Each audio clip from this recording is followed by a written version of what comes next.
بسم اللہ الرحمن الرحیم الحمد للہ رب العالمین والعاقبۃ للمتقین والصلاة والسلام علی سید الانبیاء والمرسلین محمد وآلہ واصحابہ اجمعین اما بعد بسند المتصل منا الی الامام ابی داود سلیمان بن الاشعث السجستانی رحمہ اللہ تعالی ومتعنا بعلومه وبرکاتہ انہ قال باب ما یقول الرجل اذا دخل الخلاء۔ کل کے سبق میں کچھ باتیں رہ گئی تھی۔ ایک بات یہ کہ روایت بالکتابہ یہ معتبر ہے یا نہیں، اس لیے کہ حضرت ابو موسیٰ اشعری رضی اللہ تعالیٰ عنہ نے حضرت ابن عباس رضی اللہ تعالیٰ عنہما کو حدیث خط میں لکھی تھی اور وہ انہوں نے بیان کر دی، تو آیا روایت بالکتابہ کسی نے خط میں آپ کو روایت لکھ کر بھیج دی تو آیا وہ معتبر ہے یا نہیں؟ تو اس سلسلے میں تفصیل یہ ہے کہ روایت بالکتابہ کی دو قسمیں ہیں، ایک کتابت مجردہ ہے اور ایک کتابت مقرونہ بالاجازہ ہے۔ کتنی قسمیں ہو گئی؟ ایک کتابت مجردہ کہ صرف حدیث لکھ کر آپ کے پاس بھیج دی، اور ایک کتابت مقرونہ بالاجازہ کہ حدیث لکھ کر بھیج دی اور یہ بھی لکھ لیا کہ اجزت کما کتبت لک، جو حدیث میں نے آپ کو لکھ کر بھیجی ہے میں اس کو روایت کرنے کی اجازت دیتا ہوں۔ تو روایت لکھنے کے ساتھ اجازت بھی مل گئی، اس کو کہتے ہیں کتابت مقرونہ بالروایہ۔ تو جمہور محدثین کے نزدیک کتابت کی دونوں قسمیں، خواہ کتابت مجردہ ہو یا مقرونہ بالاجازہ ہو، دونوں قسمیں معتبر ہیں، بشرطے کہ مکتوب الیہ وہ کاتب کے خط کو پہچانتا ہو کہ یہ لکائی کس کی ہے، فلاں شیخ کی ہے، لکائی اور خط پہچانتا ہو تو اس صورت میں جمہور کے نزدیک دونوں قسمیں معتبر ہیں۔ ایک بات یہ تھی۔ دوسری بات، حضرت ابو التیاح یزید بن حمید الزباعی رحمہ اللہ تعالی وہ کیا فرماتے ہیں؟ حدثنی شیخن، یہ شیخ کون ہے؟ اس کے نام و نسب کا کوئی ذکر نہیں ہے، یعنی مجہول راوی ہے۔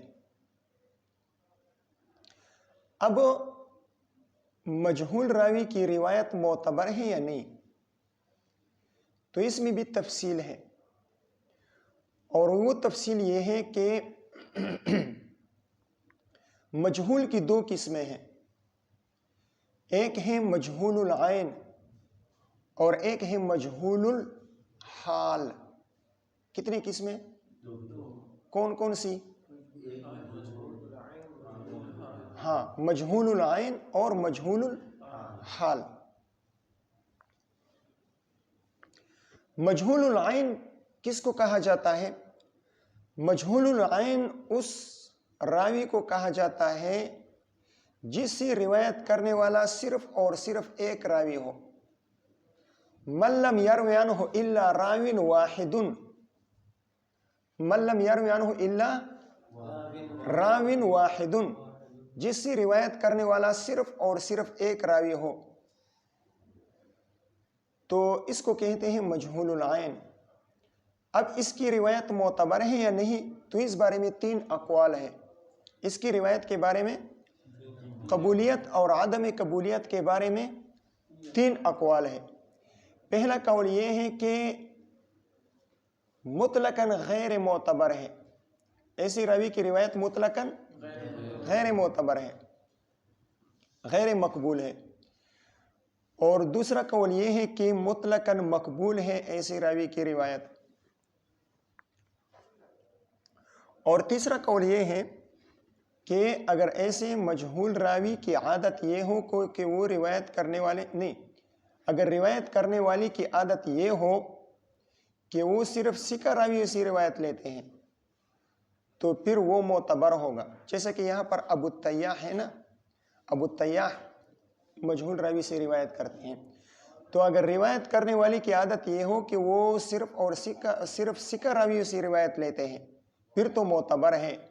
لیکن اگر صرف اور صرف ثقہ راویوں سے روایت نہ لیتے ہوں بلکہ ثقہ اور غیر ثقہ دونوں قسم کی راویوں سے روایت لیتے ہیں تو پھر اس صورت میں معتبر نہیں ہے. ٹھیک ہے، یہ تو ایک قسم کی مجہول کی بات ہو گئی، مجہول العین. دوسرا مجہول الحال. مجہول الحال کی بھی دو قسمیں ہیں. مجہول الحال کی کتنی قسمیں ہیں؟ دو قسمیں ہیں. ایک ہے مجہول الحال ظاہراً و باطناً، ظاہری طور پر بھی وہ مجہول ہو اور باطنی طور پر بھی مجہول ہو. اور دوسرا ہے مجہول الحال باطناً لا ظاہراً، ظاہراً تو وہ ٹھیک ہو، درست ہو، لیکن باطنی اعتبار سے وہ مجہول ہو،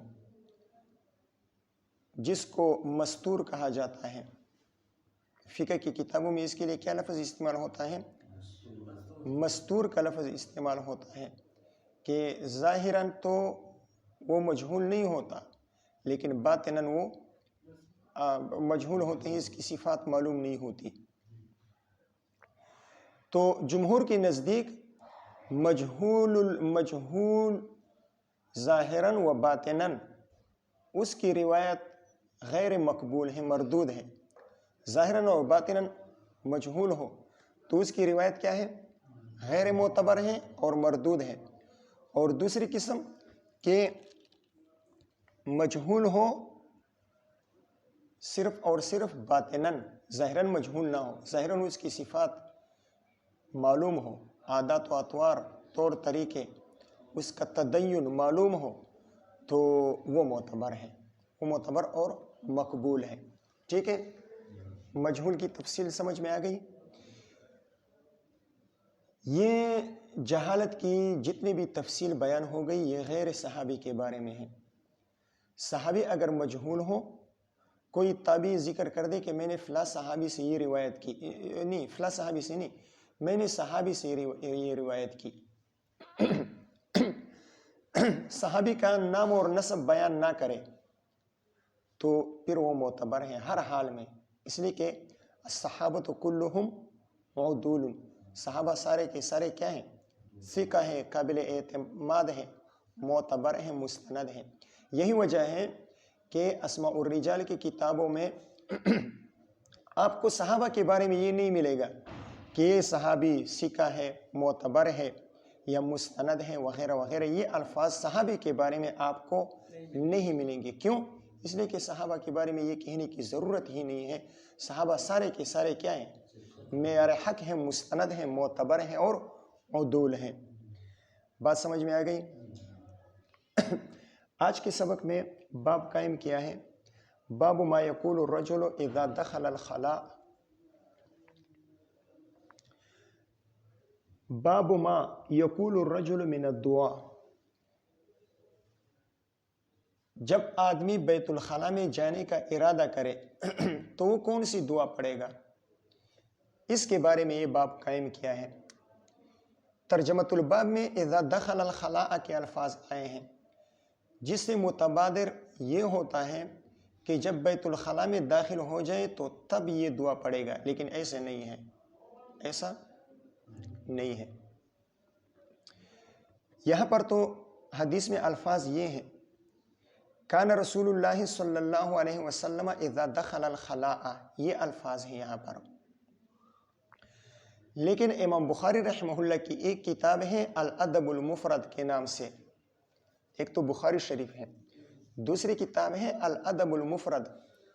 اس میں الفاظ اس طرح ہیں، کان رسول اللہ صلی اللہ علیہ وسلم اذا اراد کے الفاظ آئے ہیں تو اس وجہ سے ہم یہاں حدیث میں بھی اور ترجمۃ الباب میں بھی ارادہ کے الفاظ ذکر کریں گے. اور یہ قانون بھی ہے کہ جب مامور بہ کا تعلق اذا کے مدخول کے ساتھ آ جائے، کسی مامور بہ کا تعلق، یا یوں کہیں کہ جب کوئی مامور بہ اذا کے مدخول کے ساتھ متعلق ہو جائے تو اس کی 3 صورتیں بنتی ہیں. پہلی صورت یہ ہے کہ مامور بہ کی ادائیگی وہ مدخول اذا سے پہلے واجب ہوتا ہے. مامور بہ کی ادائیگی اذا کے مدخول سے پہلے واجب ہوتا ہے. جیسا کہ مثال کے طور پر یا ایھا الذین آمنوا اذا قمتم الی الصلاۃ فاغسلوا وجوہکم. اغسلوا وجوہکم یہ مامور بہ ہے، وضو کرنا مامور بہ ہے، اور اس کا تعلق آیا ہے اذا کے مدخول کے ساتھ. اذا قمتم، قیام الی الصلاۃ کے ساتھ اس کا تعلق آیا ہے. لیکن یہاں پر مامور بہ جو کہ وضو ہے، اس کی ادائیگی مدخول اذا یعنی قیام الی الصلاۃ سے پہلے واجب ہے. ٹھیک ہے. اور دوسری صورت یہ ہے کہ مامور بہ کی ادائیگی اور مدخول اذا ان دونوں کا وقت ایک ہوتا ہے، دونوں معاً ادا کیے جاتے ہیں، دونوں ایک ساتھ ادا کیے جاتے ہیں. جیسا کہ وَإِذَا قُرِئَ الْقُرْآنُ فَاسْتَمِعُوا لَهُ وَأَنصِتُوا. انصات اور استماع اور قراءت قرآن ان تینوں کا وقت ایک ہے. جب امام قرات کرے گا تو مقتدی خاموش ہوگا. اگر امام کی قرات سن رہا ہو تو استماع کا حکم ہے استماع کا حکم ہے. اور اگر قرات نہ سن رہا ہو، ظہر اور عصر کی نماز ہو یا مقتدی دور کھڑے ہو، قرات کی آواز نہ آ رہی ہو، تو پھر انصات کا حکم متوجہ ہوگا. بہرحال اگر استماع ہو یا انصات ہو، دونوں قراءت قرآن کے ساتھ معی ہے، ایک ساتھ ادا کیے جاتے ہیں دونوں. ٹھیک ہے.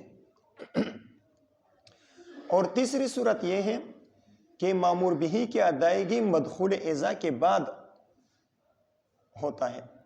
مامور بہ کی ادائیگی کا وقت کب ہوتا ہے؟ مدخول اذا کے بعد ہوتا ہے. جیسا کہ وَإِذَا حَلَلْتُمْ فَاصْطَادُوا. اصطیاد، استادو یہ امر ہے اور مامور بہ ہے، اور مدخول اذا حلال ہونا ہے. تو شکار کرنا یہ ادا کیا جاتا ہے کب؟ مدخول اذا کے بعد. ٹھیک ہے. تو یہ 2 صورت ہے. اب یہاں پر کون سی صورت ہے؟ یہاں پر کون سی صورت؟ یہاں پر پہلی صورت ہے اذا اراد الدخول. یہ دعا کب پڑے گا؟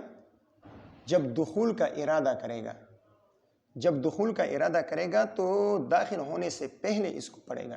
یہ جمہور کا مذہب ہے، جمہور فقہا کا یہ مذہب ہے کہ ایسی جگہ وہ قضاء حاجت کر رہا ہے جو قضاء حاجت کے لیے بنائی گئی ہے. جیسا کہ آپ حضرات کی بیت الخلاء ہو گئی یا کوئی اور ایسی جگہ ہو گئی جو خاص قضاء حاجت کے لیے بنائی گئی ہے، تو اس جگہ میں داخل ہونے سے پہلے یہ دعا پڑھی جائے گی.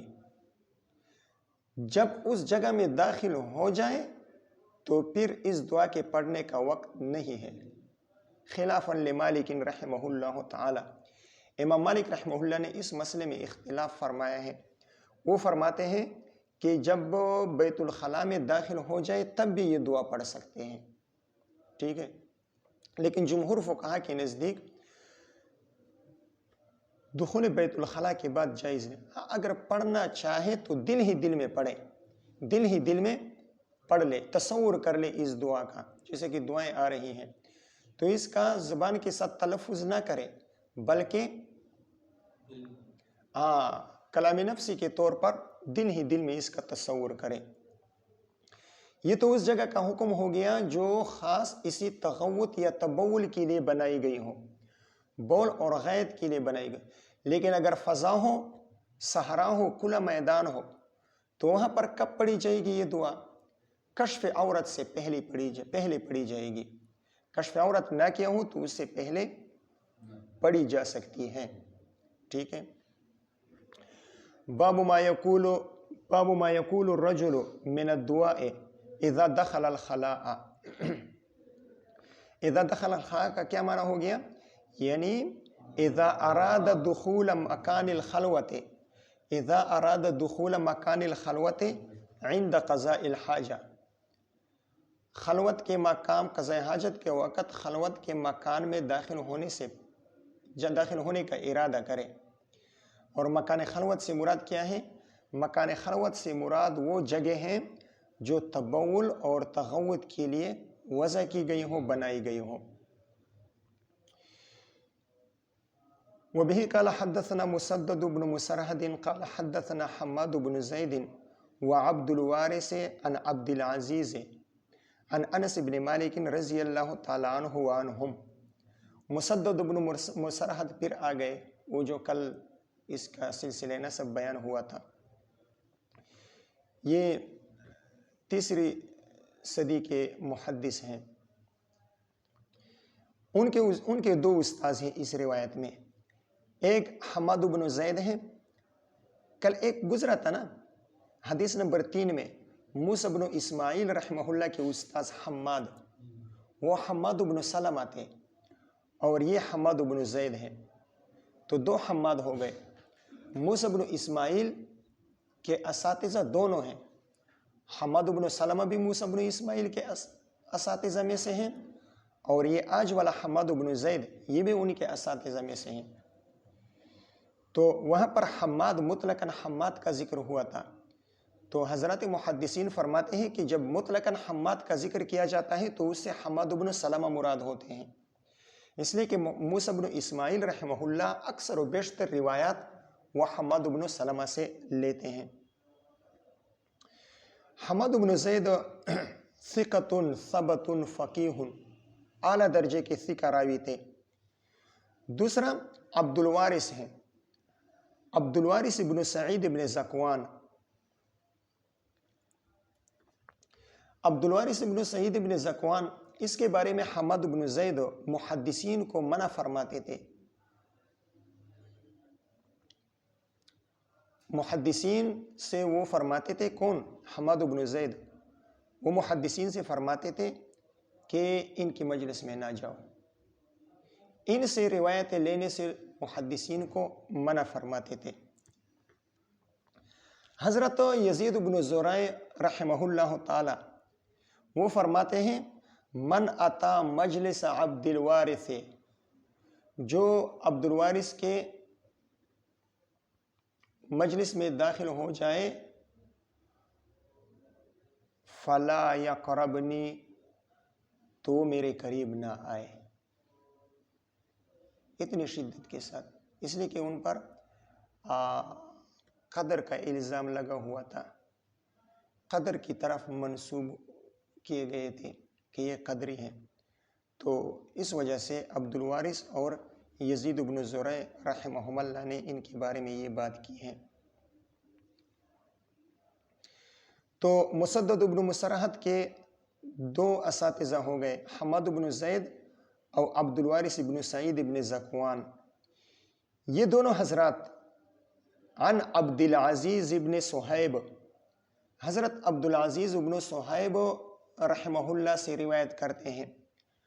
عبد العزیز بن صہیب یہ ثقہ راوی ہیں، اور عبد العزیز بن صہیب رحمہ اللہ روایت کرتے ہیں عن انس بن مالک، انس بن مالک بن نضر رضی اللہ تعالیٰ عنہ سے، حضرت انس بن مالک رضی اللہ تعالیٰ عنہ فرماتے ہیں،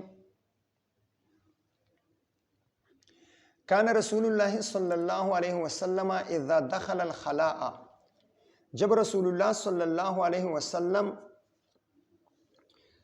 خلا سے مراد بیت الخلاء ہے، المکان المعد لقضاء الحاجہ، وہ جگہ جو قضاء حاجت کے لیے بنائی گئی ہو۔ اس کے لیے مختلف الفاظ استعمال ہوتے ہیں۔ دورات المیاہ کا استعمال ہوتا ہے آج کل جدید عربی میں، کنیف کا لفظ استعمال ہوتا ہے، حش کا لفظ استعمال ہوتا ہے، اسی طرح مرحاض کا لفظ استعمال ہوتا ہے، مختلف قسم کے الفاظ استعمال ہوتے ہیں۔ تو خلا سے مراد بیت الخلا ہے، وہ جگہ جو قضاء حاجت کے لیے بنائی گئی ہو۔ اور اذا دخل الخلاء کی وضاحت تو ترجمۃ الباب میں ہو گئی، اور اسی طرح حضرت امام بخاری رحمہ اللہ کے الادب المفرد کے حوالے سے یہ بات بیان ہو گئی کہ وہاں پر الفاظ کیا ہیں؟ اذا اراد ان يدخل الخلاء یا اذا اراد الدخول قال۔ اب دیکھیں یہاں تک تو روایت حماد بن زید اور عبد الوارث بن سعید رحمہم اللہ دونوں کی متفق ہیں، لیکن دعا میں اختلاف ہے۔ دعا کے ابتدائی حصے میں حماد اور عبد الوارث کا اختلاف ہے۔ قال مسدد عن حماد، مسدد بن مسرحد اپنے ایک استاذ حماد بن زید سے الفاظ روایت کرتے ہیں۔ یہ مسدد بن مسرحد رحمہ اللہ فرماتے ہیں حماد کی طرف سے کہ قال رسول اللہ صلی اللہ علیہ وسلم نے فرمایا۔ قال کی ضمیر فاعل کس کی طرف راجع ہے؟ حماد کے بعد جو قال ہے اس کی ضمیر فاعل کس کی طرف راجع ہے؟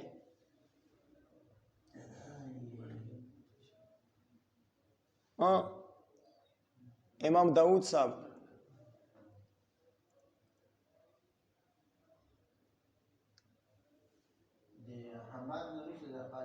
حماد نورست چاکم کالا دے کالا کی ضمیر دے، ضمیر فاعل دا چاہتا راجع دے؟ ہاں، رسول اللہ صلی اللہ علیہ وسلم کی طرف راجع ہیں۔ مسدد بن مسرحد رحمہ اللہ حضرت حماد بن زید رحمہ اللہ سے روایت کرتے ہیں کہ حضرت قال رسول اللہ صلی اللہ علیہ وسلم نے فرمایا اللہم انی اعوذ بکا، اللہم انی اعوذ بکا۔ وقال عن عبد الوارث، اور مسدد رحمہ اللہ نے عبد الوارث سے روایت کیا۔ کس طرح روایت کیا؟ قال رسول اللہ صلی اللہ علیہ وسلم نے فرمایا اعوذ باللہ۔ تو حماد کی روایت میں اللہم انی اعوذ بک کے الفاظ ہیں، اور عبد الوارث کی روایت میں اعوذ باللہ کے الفاظ ہیں۔ دونوں سے ضبط میں اختلاف ہو گیا دونوں کی طرف سے۔ انہیں صحیح طرح یاد نہیں ہے کہ ہمارے استاذ عبد العزیز نے کون سے الفاظ استعمال کیے تھے۔ عبد العزیز نے حضرت انس بن مالک رضی اللہ تعالیٰ عنہ سے کون سے الفاظ استعمال کیے ہیں؟ تو ہر ایک نے اپنی یادداشت کے مطابق الفاظ نقل کر دیے۔ حماد نے اللہم انی اعوذ بک کے الفاظ نقل کر دیے، اور عبد الوارث نے اعوذ باللہ کے الفاظ روایت کر دیے۔ بس صرف اسی جملے میں اختلاف ہے، اسی حصے میں۔ باقی من الخبث والخبائث اس میں اختلاف نہیں، یہ دونوں کو یاد تھے۔ تو حماد کی دعا اس طرح ہے، حماد کی روایت کی دعا اس طرح ہے اللہم انی اعوذ بک من الخبث والخبائث، ٹھیک ہے؟ اور عبد الوارث کی روایت کے الفاظ اس طرح ہے اعوذ باللہ من الخبث والخبائث۔ یہ من الخبث والخبائث کے الفاظ جو ہیں وہ دونوں کے ساتھ لگتے ہیں۔ بات سمجھ میں آ رہی ہے یا نہیں؟ خبث یہ خبیث کی جمع ہے، اور خبائث یہ خبیثتن کی جمع ہے، خبیثتن کی۔ اس سے مراد کیا ہے؟ تو اس کی مراد میں 3 قول ہیں۔ خبث سے ذکران الشیاطین مراد ہے، مذکر شیاطین، اور خبائث اس سے مراد اناث الشیاطین ہے، مؤنث شیاطین اس سے مراد ہے۔ یہ ایک قول ہو گیا۔ دوسرا قول یہ ہے کہ خبث اور خبیث اس سے مراد شرور ہے، اور خبائث خبیثتن اس سے مراد معاصی اور گناہ ہے۔ ٹھیک ہے، یہ دو قول ہو گئے۔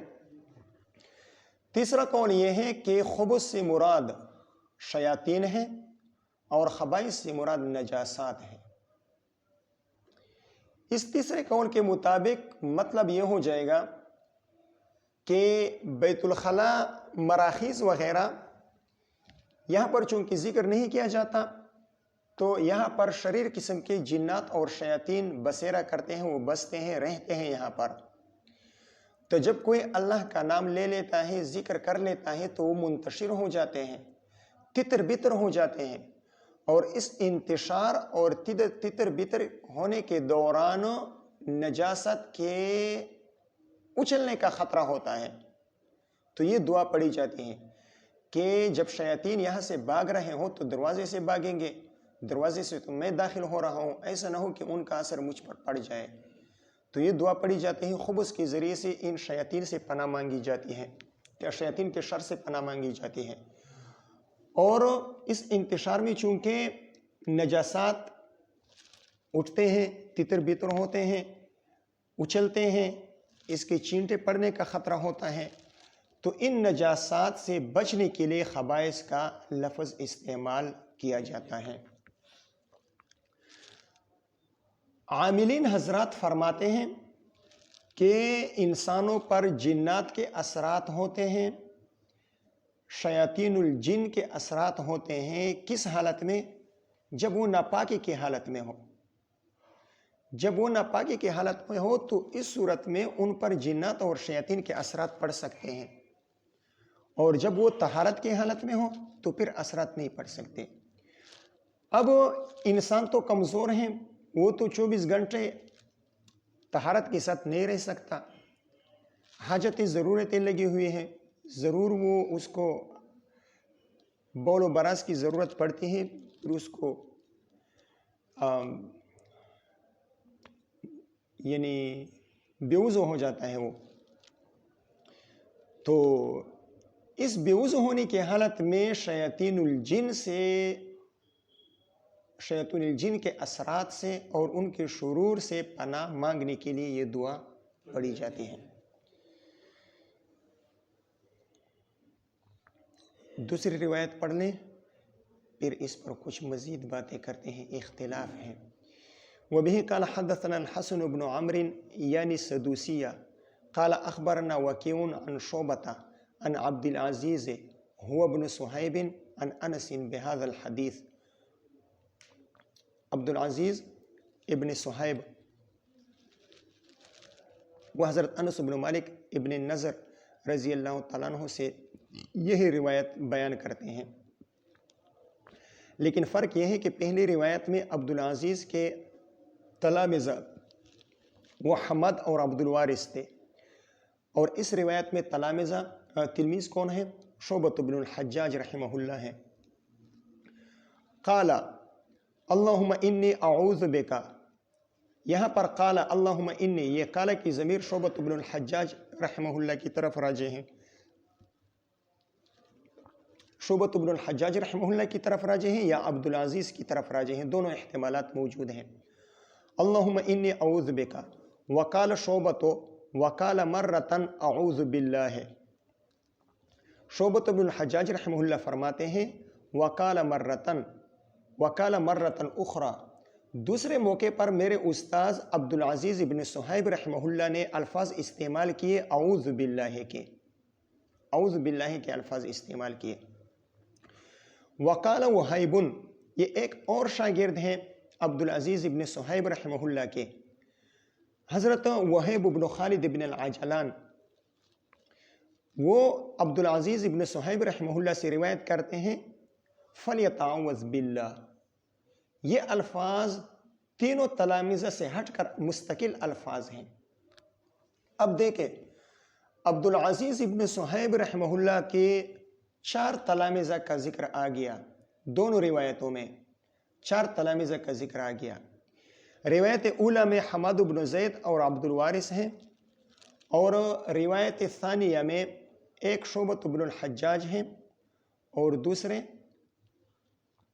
وہیب بن خالد ہیں، 4 تلامذہ ہو گئے۔ ان 4 تلامذہ میں سے پہلے 2 تلامذہ جو ہیں ان کے الفاظ مختلف ہیں. ایک اللہم انی اعوذ بک کے الفاظ نقل کرتے ہیں اور دوسرے اعوذ باللہ کے الفاظ نقل کرتے ہیں. اور دوسری روایت میں شعبہ جو ہے، شعبۃ بن الحجاج، وہ بھی 2 قسم کے الفاظ روایت کرتے ہیں. پہلے وہ موافق ہو جاتے ہیں حماد بن زید کے ساتھ اور پھر وہ موافق ہو جاتے ہیں عبد الوارث کے ساتھ. دیکھیں، پہلی روایت کی تفصیل تو ہو گئی. دوسری روایت میں شعبۃ بن الحجاج رحمہ اللہ جو الفاظ روایت کرتے ہیں اللہم انی اعوذ بکا، یہ کس کے ساتھ موافق ہو گئے؟ پہلی روایت میں دیکھ لو کس کے ساتھ موافق ہو گئے؟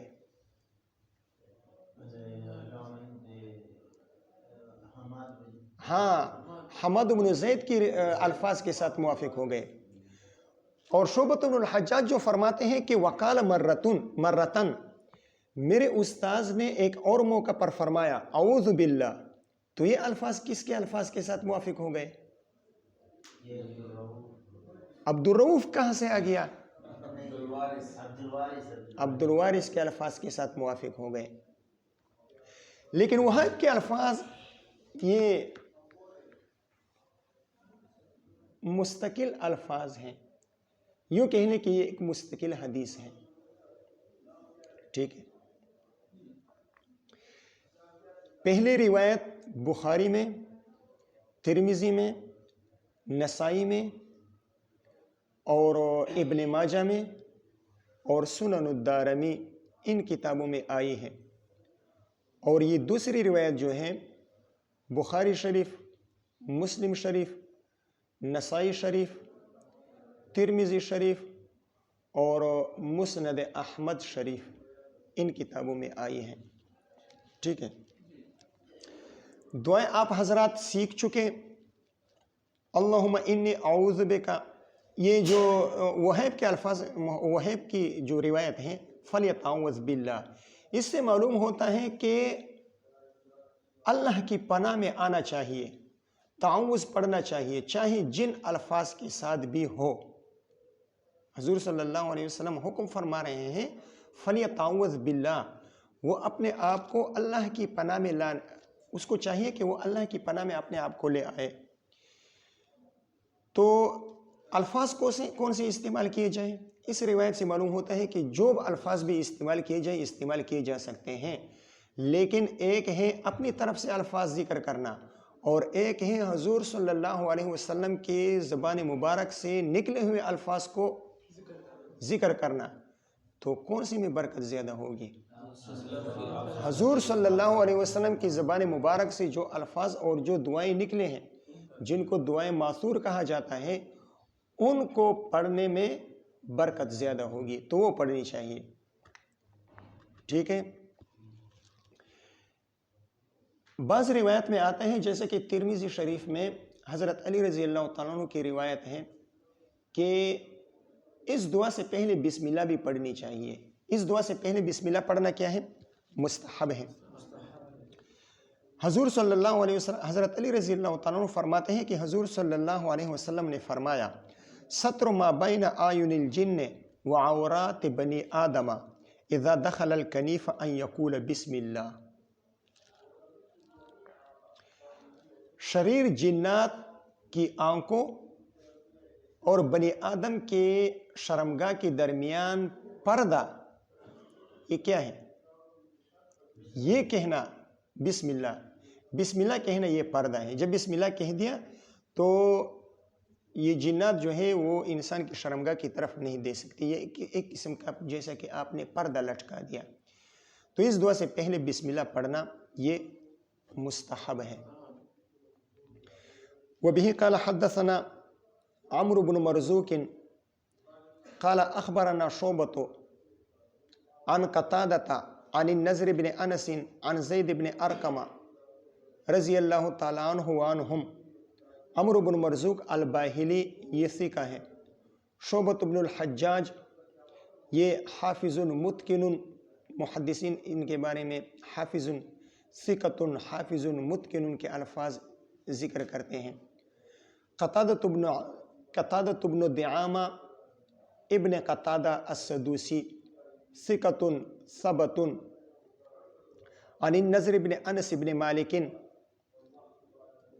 عن انس بن عن زید بن ارقم رضی اللہ تعالیٰ عنہ صحابی ہیں، اور رسول اللہ صلی اللہ علیہ وسلم قال ان هذه الحشوش محتضرۃ. حشوش یہ حشن یا حشن یا حشن مثلثۃ الحاء، ہاں پر تینوں اعراب پڑھے جا سکتے ہیں، اس کی جمع ہے حشن یا حشن یا حشن، یہ مفرد ہیں. حشوش اور حشان، حشوش حشان یا حشان، یہ اس کی جمع، دو جمع آتی ہیں، حشوش بھی اور حشان حشان یہ بھی آتا ہے. بیت الخلاء مراد ہے. اصل میں حش کس کو کہا جاتا ہے؟ جماعت نخل کثیف، اس جگہ کو کہا جاتا ہے جہاں پر بہت سارے کھجور کے درخت ہوں. کھجور کی جھونٹ کو کہا جاتا ہے حش یا حش یا حش. اس لیے کہ جب پرانے زمانے میں گھروں میں بیت الخلاء نہیں ہوتے تھے تو لوگ قضاء حاجت کے لیے باہر چلے جاتے، اور باہیا انسان اپنے لیے ایسی جگہ تلاش کرتے جہاں وہ چھپ کر بیٹھ سکے. تو چھپ کر بیٹھنے کے لیے گھنے درختوں کا انتخاب کرتے تھے. تو اس وجہ سے اس جگہ پر، اس گھنے درختوں کی جگہ پر، یعنی گھنے کھجوروں کے درخت ہوتے ہیں، اس جگہ کے لیے حش اور حشوش کا لفظ استعمال ہوتا ہے. حضور صلی اللہ علیہ وسلم فرماتے ہیں ان هذه الحشوش محتضرۃ، بے شک یہ بیت الخلاء اس کے پاس حاضر ہوا جاتا ہے. تحضرها الشیاطین، شیاطین یہاں پر حاضر ہوتے ہیں. کیوں حاضر ہوتے ہیں؟ اس لیے کہ شیاطین یہ گندی جگہوں پر حاضر ہوتے ہیں، اور یہ جگہ یہاں پر چونکہ ذکر اللہ نہیں کیا جاتا تو یہ گندی جگہ ہوتی ہے، اور یہاں پر یہ شیاطین الجن جو ہے وہ خوش رہتے ہیں. اب یہ علت ہو گئی. سابق دو حدیثوں میں جو آپ حضرات دعا پڑھ چکے، یہ دعا پڑھنے کی علت اس حدیث میں بیان کی گئی ہے کہ دعائیں کیوں پڑھی جاتی ہیں. یہ اس لیے پڑھی جاتی ہیں کہ ایسی جگہوں میں شیاطین کا بسیرا ہوتا ہے، اور ان کے شرور سے بچنے کے لیے یہ دعا پڑھی جاتی ہے. تو یہ ایک قسم کی گویا علت کا بیان ہو گیا. فَإِذَا أَتَى أَحَدُكُمُ الْخَلَاءَ، پس جب تم میں سے کوئی بیت الخلاء آنے کا ارادہ کرے، فَلْيَقُلْ، تو چاہیے کہ وہ یہ کہے اعوذ باللہ من الخبث والخبائث. خبث با کے ضمہ کے ساتھ ہے، اور آپ نے پڑھ لیا کہ کس کی جمع ہے؟ خبیث کی جمع ہے. اصل روایت با کے ضمہ کے ساتھ ہے، لیکن حضرت شیخ الاسلام صاحب دامت برکاتہم العالیہ وہ فرماتے ہیں کہ با کو اگر ساکن پڑھ لیا جائے تو اس کی بھی گنجائش ہے.